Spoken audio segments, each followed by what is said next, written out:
পাহাড়ে শীতের সময় মানুষ কিভাবে নিজেদের শরীর উষ্ণ রাখে, চলুন তার টিপসগুলো আপনাদের সাথে শেয়ার করি।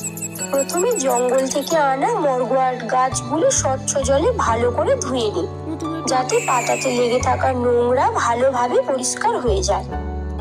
এরপর পাতাগুলো ছাড়িয়ে 2 ঘন্টা রোদে শুকাতে দিই, যাতে এর প্রাকৃতিক গুণ দীর্ঘদিন অটুট থাকে।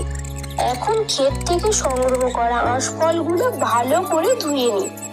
তারপর ফলগুলোর খোসা ও বীজ ছাড়িয়ে অল্প আঁচে ভালো করে স্টিম করি, যাতে সেগুলি একেবারে মুড়মুড়ে হয়ে যায়।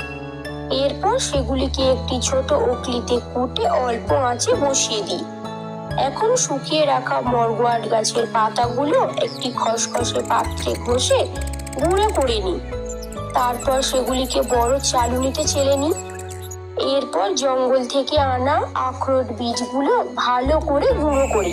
এরপর ওই গুঁড়োর সাথে মিশিয়ে দিই মরগোয়াট পাতার গুঁড়ো, স্টিম করে রাখা আঁশফলের পেস্ট আর অল্প চা বীজের তেল। তারপর সেগুলো ভালো করে মিশিয়ে ছোট ছোট গুলির শেপ দিই, যাতে এটি সহজে বহন ও ব্যবহার করতে পারি।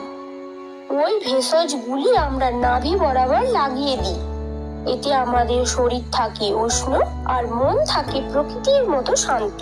ভিডিওটি ভালো লাগলে লাইক করুন, সাবস্ক্রাইব করুন আর একটি সুন্দর কমেন্ট করতে ভুলে যেও না।